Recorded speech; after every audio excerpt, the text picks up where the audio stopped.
പ്രിയ സുഹൃത്തുക്കളെ, ഇന്ന് ഞാൻ പറയാൻ പോകുന്നത് ഒരു അടിപൊളി കഥയാണ്. കഥയിലേക്ക് എല്ലാവർക്കും സ്വാഗതം. കഥ ആരംഭിക്കാം.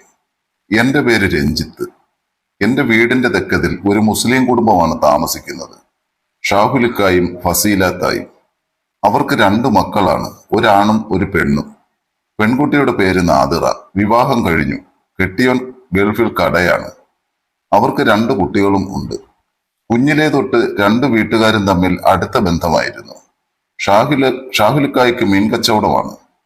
അവരുടെ വീട്ടിൽ എന്തെങ്കിലുമൊക്കെ ആവശ്യം വരുമ്പോൾ എന്നെയാണ് ഫസീലാത്ത വിളിക്കുന്നത്. അവരുടെ വീട്ടിലേക്കുള്ള സാധനങ്ങളെല്ലാം ഞാനാണ് വാങ്ങിക്കൊടുക്കുന്നത്. അതുകൊണ്ട് അവർക്കെല്ലാം എന്നോടൊരു പ്രത്യേക സ്നേഹമായിരുന്നു.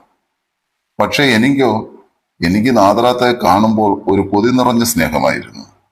നാദറാത്തയുടെ കല്യാണം കഴിഞ്ഞ് 1 മാസത്തെ അവധിക്ക് ശേഷം അവളുടെ കെട്ടിയോൻ തിരിച്ച് ഗൾഫിലേക്ക് പോയി. അവിടെ കെട്ടിയോന്റെ ഉമ്മായും വാപ്പായും ചേട്ടനും ചേട്ടത്തിയും മക്കളും, അങ്ങനെ ഒരു വലിയ കുടുംബം തന്നെയായിരുന്നു അവിടെ. അതുകൊണ്ട് നാദറാത്തായ്ക്ക് അധികകാലം അവരോടൊത്ത് ഒന്നിച്ചു പോകാൻ കഴിഞ്ഞില്ല. അവളിങ്ങ് തിരിച്ച് അവളുടെ വീട്ടിലേക്ക് പോന്നു. അങ്ങനെ വീട്ടിൽ വെറുതെ ഇരുന്നപ്പോൾ ഷാഹുലിക്ക ഇത്തായെ കമ്പ്യൂട്ടർ പഠിക്കാനായിട്ട് ഒരു കമ്പ്യൂട്ടർ സെന്ററിൽ കൊണ്ടുവന്നാക്കി. ഞാനും അപ്പോൾ അവിടെ കമ്പ്യൂട്ടർ പഠിച്ചുകൊണ്ടിരിക്കുകയായിരുന്നു. കമ്പ്യൂട്ടർ ക്ലാസ് കഴിഞ്ഞ് ഞങ്ങൾ 2 പേരും കൂടി ഒരുമിച്ചാണ് വീട്ടിലേക്ക് വരുന്നത്. ഒരു ദിവസം ക്ലാസ് കഴിഞ്ഞ് ഞങ്ങൾ ബസ് കയറാൻ എത്തിയപ്പോഴാണ് അറിയുന്നത് ബസ് ജീവനക്കാർ മിന്നൽ പണിമുടക്കിലാണെന്ന്. എന്നാൽ ചില ബസ്സുകൾ ഓടുന്നുണ്ട്.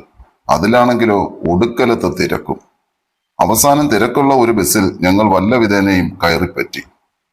അകത്തോട്ട് കാലുകുത്താൻ സ്ഥലമില്ല. ഫുട്ബോർഡിൽ തൂങ്ങിയാണ് ഞങ്ങൾ 2 പേരും നിന്നത്. നാദിറത്ത ഒരു ടൈറ്റുള്ള ചുവന്ന നിറത്തിലുള്ള ഒരു ടോപ്പും കറുത്ത നിറത്തിലുള്ള ഒരു ലെഗിൻസും ആണ് ഇട്ടിരുന്നത്. മുകളിലത്തെ സ്റ്റെപ്പിലാണ് നാദിറത്ത നിൽക്കുന്നത്. ഞാനാണെങ്കിൽ ഏറ്റവും താഴത്തെ സ്റ്റെപ്പിൽ. എന്റെ മുഖത്തിന് നേരെയാണ് നാദിറത്തയുടെ ബാക്കുവശം. ഓരോ വളവ് തിരിയുമ്പോഴും അവളുടെ ബാക്കുവശം എന്റെ മുഖത്ത് ഉരഞ്ഞുകൊണ്ടിരുന്നു. ആദ്യമൊക്കെ പരമാവധി ഞാൻ മുഖം മാറ്റാൻ ശ്രമിച്ചു. പിന്നീട് ഞാൻ മുഖം മനഃപൂർവ്വം തന്നെ അങ്ങനെ തന്നെ വെച്ചു. അപ്പോൾ അവൾ തിരിഞ്ഞെന്നെ ഒന്ന് നോക്കി. ഞാനൊന്നും അറിയാത്ത പോലെ നിന്നു. പക്ഷെ അവളുടെ മുഖത്ത് ഒരു ചെറു പുഞ്ചിരി ഉണ്ടായിരുന്നതായി എനിക്ക് തോന്നി. ഒരു സ്റ്റോപ്പ് എത്തിയപ്പോൾ കുറെ ആൾക്കാർ അവിടെ ഇറങ്ങി. അപ്പോൾ ഞങ്ങൾ അകത്തേക്ക് കയറി നിൽക്കാൻ ഞങ്ങൾക്ക് സ്ഥലമായി. ഞങ്ങൾ 2 പേരും അകത്തേക്ക് കയറി നിന്നു. ഞാൻ നാദിറാത്തയുടെ പുറകിൽ തന്നെ ചെന്ന് സ്ഥാനം പിടിച്ചു. പുറകിൽ നിന്ന ഞാൻ നാദിറാത്തയോട് ചേർന്നങ്ങനെ നിന്നു. പക്ഷെ അവൾ ഇടയ്ക്കിടയ്ക്ക് എന്നെ തിരിഞ്ഞു നോക്കിക്കൊണ്ടിരുന്നു. അതോടുകൂടി അത്രയും നേരം കൊണ്ട് ഉണ്ടാക്കിയെടുത്ത എന്റെ ധൈര്യം മുഴുവൻ ചോർന്നുപോയി. അവളെങ്ങാനും വീട്ടിൽ പോയി പറഞ്ഞ എല്ലാം അവിടം കൊണ്ട് തീരും. ഞാൻ പിന്നെ ഒന്നും ചെയ്യാൻ നിന്നില്ല. അങ്ങനെ ഞങ്ങളുടെ സ്റ്റോപ്പ് എത്തി. അവിടെ ഇറങ്ങി കുറച്ച് നടക്കാനുണ്ട് ഞങ്ങളുടെ വീട്ടിലേക്ക്. ഞാനൊന്നും മിണ്ടാതെയാണ് നടക്കുന്നത്. എന്താടാ രഞ്ജിത്തെ ഒന്നും മിണ്ടാതെ നടക്കുന്നത്? നാദിറാത്ത ചോദിച്ചു. ഓ ഒന്നുമില്ലത്താ. ഞാൻ വിചാരിച്ചു എന്നോട് പിണക്കമായിരിക്കുമെന്ന്. ഞാനെന്തിനാ ഇത്തായോട് പിണങ്ങുന്നത്? ഒന്നുമില്ല. നിന്റെ നിൽപ്പ് കണ്ടപ്പോ ഞാൻ വിചാരിച്ചു നീ എന്റെ ലെഗിൻസ് മുഴുവൻ വലിച്ചു കീറുവെന്ന്. ഓ അങ്ങനെയൊന്നും ഇല്ലത്താ. ഒന്നും പറയണ്ട, ഞാൻ കണ്ടതല്ലേ നീ നോക്കുന്നതൊക്കെ. അങ്ങനെ സംസാരിച്ചു കൊണ്ടിരിക്കുന്നതിനിടയിൽ ഞങ്ങൾ അവളുടെ വീട്ടിലെത്തി. അവളുടെ വാപ്പായും ഉമ്മായും എല്ലാം വരാന്തയിൽ തന്നെ കാത്തു നിൽക്കുന്നുണ്ടായിരുന്നു. ഞാൻ അവളെ വീട്ടിലേക്കാക്കി കൊടുത്തു. പിന്നെ ഞാൻ എൻ്റെ വീട്ടിലേക്ക് അങ്ങ് പോയി. വീട്ടിലെത്തി ഞാൻ നേരെ കുളിക്കാൻ കയറി. പിന്നെ നാദിറാത്തയെ ആലോചിച്ച് ഒന്നങ്ങ് ചെയ്തു. അന്നത്തെ സംഭവത്തിന് ശേഷം ഞങ്ങൾ കൂടുതൽ അടുത്തു. നാദിറാത്തയോട് എന്തും പറയാനുള്ള ലൈസൻസ് എനിക്ക് കിട്ടിയെന്ന് അവളുടെ സംസാരത്തിൽ നിന്ന് അവൾക്ക് ഇതെല്ലാം ഇഷ്ടമാണെന്ന് എനിക്ക് മനസ്സിലായിരുന്നു. അതുകൊണ്ട് തന്നെ സംസാരത്തിൽ കൂടുതൽ എല്ലാം കലർത്താൻ ഞാൻ ശ്രമിച്ചു. പതിയെ പതിയെ സംസാരം കൈക്കറികളിലേക്കും കടന്നു. പിന്നെ കമ്പ്യൂട്ടർ ക്ലാസ്സിൽ വെച്ച് അവളെ തൊടാനും പിടിക്കാനും ഒക്കെ കിട്ടുന്ന അവസരങ്ങൾ ഞാൻ മുതലാക്കിക്കൊണ്ടിരുന്നു. അതും കൂടാതെ അവസരങ്ങൾ കിട്ടുമ്പോഴൊക്കെ ബസ്സിൽ വെച്ചും തൊടാനും പിടിക്കാനും ഒക്കെ ആരംഭിച്ചു. അങ്ങനെ തൊടലും പിടിക്കലും ഒക്കെയായി കാലം മുന്നോട്ട് പോയെങ്കിലും വേറെ ഒന്നിനും ഒരവസരവും ഒത്തുവന്നില്ല. ഒരു ദിവസം കമ്പ്യൂട്ടർ ക്ലാസ് കഴിഞ്ഞ് വരികയായിരുന്നു. ബസ്സിൽ നിന്ന് ഇറങ്ങുമ്പോൾ നല്ല മഴയായിരുന്നു. എന്റെ കയ്യിലാണെങ്കിൽ കുടയുണ്ടായിരുന്നില്ല. അതുകൊണ്ട് ഞാൻ ഇറങ്ങി ബസ് സ്റ്റോപ്പിൽ കയറി നിന്നു.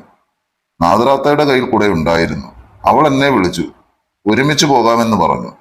ഞാൻ അവളുടെ കുടയിൽ കയറി വീട്ടിലേക്ക് നടന്നു. നല്ല പോലെ മഴ പെയ്യുന്നതിനാൽ അവിടെയെങ്ങും ആരും ഉണ്ടായിരുന്നതുമില്ല. കൂടാതെ ചെറുതായിട്ട് ഇരുട്ടും ആയിരുന്നു.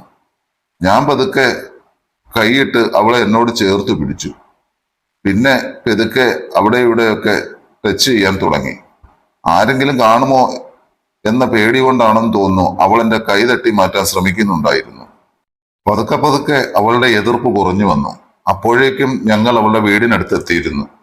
അവൾ എന്റെ കൈ തട്ടി മാറ്റി ഗേറ്റ് തുറന്ന് ഞങ്ങൾ വീട്ടിൽ കയറി. അവളെ വീട്ടിലാക്കിയതിനു ശേഷം ഞാൻ കുടയും കൊണ്ട് വീട്ടിലേക്ക് പോയി. അന്ന് രാത്രി നാദറത്ത എന്റെ മൊബൈലിൽ വിളിച്ചു. നീ ഉറങ്ങിയോടാ? ഇല്ല, എന്തേ? എനിക്ക് ഉറക്കം വരുന്നില്ലടാ. എന്തു പറ്റിയിത്താ? എല്ലാം ചെയ്തു വെച്ചിട്ട് ഇപ്പൊ എന്തു പറ്റിയെന്നോ? ഞാൻ എന്ത് ചെയ്തു എന്നാ? ഇന്ന് നീ വരുമ്പോ എന്തൊക്കെയാ കാണിച്ചു കൂട്ടിയത്? ഒന്നുമല്ലെങ്കിലും ഭർത്താവ് അടുത്തില്ലാത്ത പെണ്ണാണ് ഞാൻ. നീ അതൊന്ന് ആലോചിക്കണ്ടേ? എല്ലാം ആലോചിച്ചുകൊണ്ട് തന്നെയാ ചെയ്തത്. ഭർത്താവില്ലെങ്കിലും ഞാനുണ്ടല്ലോ ഇത്താ. എന്നിട്ട് നിന്നെ ഇങ്ങോട്ട് കണ്ടില്ലല്ലോ ഇതേവരെ. ഓ, അങ്ങനെയാണോ? ഞാൻ ഇപ്പൊ തന്നെ അങ്ങോട്ട് വരാം. അയ്യോ, വേണ്ട വേണ്ട, ഞാൻ വെറുതെ പറഞ്ഞതാ. ഓ, വെറുതെ കൊതിപ്പിച്ചല്ലോ. അത്രയ്ക്ക് കൊതിയാണോടാ നിനക്ക്? ആ, ചെറുതായിട്ട്. എങ്കിലൊരു കാര്യം ചെയ്. വാപ്പായും ഉമ്മായും നാളെ ഒരു നിക്കാഹിന് പോവും. പകൽ ഞാൻ മാത്രമേ ഉണ്ടാവൂ. നാളെ പകൽ ആരും കാണാതെ വീട്ടിലേക്ക് വാ. നിന്റെ കൊതിയെല്ലാം ഞാൻ തീർത്തു തരാം. പറയുന്ന കേട്ടാ തോന്നും എനിക്ക് മാത്രമേ കൊതിയുള്ളൂ എന്ന്. ഓ, സമ്മതിച്ചേ. നീ നാളെ വരുവോ? അതെന്ത് ചോദ്യമാണിത്ത? എപ്പോ വന്നോന്ന് ചോദിച്ചാ പോരായോ? ആ, എന്നാ ശരി, ഉറങ്ങിക്കോ നീ. ഓ, എന്റെ ഉറക്കമെല്ലാം പോയി. ഇനി എത്രയും പെട്ടെന്ന് നേരം വെളുത്താൽ മതി എന്നാണ് ഞാൻ ചിന്തിക്കുന്നത്. ശരി, ഞാൻ വെക്കുകയാണ്. Good night. അതും പറഞ്ഞ് അവൾ പോയി, കൂടെ എന്റെ ഉറക്കവും. പിറ്റേന്ന് രാവിലെ ഞാൻ പത്രം വായിച്ചുകൊണ്ട് പുറത്തിരിക്കുമ്പോൾ ഷാവുലിക്കായും ഇത്തായും കൂടി പോകുന്നത് കണ്ടു. ഉടനെ തന്നെ ഞാൻ മൊബൈൽ എടുത്ത് നാദറാത്തായി വിളിച്ചു. ഇത്താ, ഷാവുലിക്കായും ഉമ്മായും കൂടി പോകുന്നത് കണ്ടല്ലോ. ഞാൻ ഇപ്പോൾ തന്നെ അങ്ങോട്ട് വരട്ടെ? പോടാ പോടാ. അയ്യോ വേണ്ട, ഞാൻ വിളിക്കാം, അപ്പോ വന്നാ മതി. ഓ, അതെന്താ? എനിക്കിവിടെ കുറെ പണി തീർക്കാനുണ്ട്. അത് കഴിഞ്ഞ് എനിക്ക് കുളിക്കുകയൊക്കെ വേണം. പണി തീർക്കാൻ വേണമെങ്കിൽ ഞാനും കൂടി സഹായിക്കാം. അത് കഴിഞ്ഞ് വേണമെങ്കിൽ ഇത്തായി കുളിപ്പിച്ചു തരികയും ചെയ്യാം. അയ്യടാ, അത് വേണ്ട. മോൻ പോയി കുളിയൊക്കെ കഴിഞ്ഞ് റെഡിയായി നിൽക്ക്. സമയമാകുമ്പോഴേ ഇത്ത വിളിക്കാം. അതും പറഞ്ഞ് അവൾ ഫോൺ കട്ട് ചെയ്തു.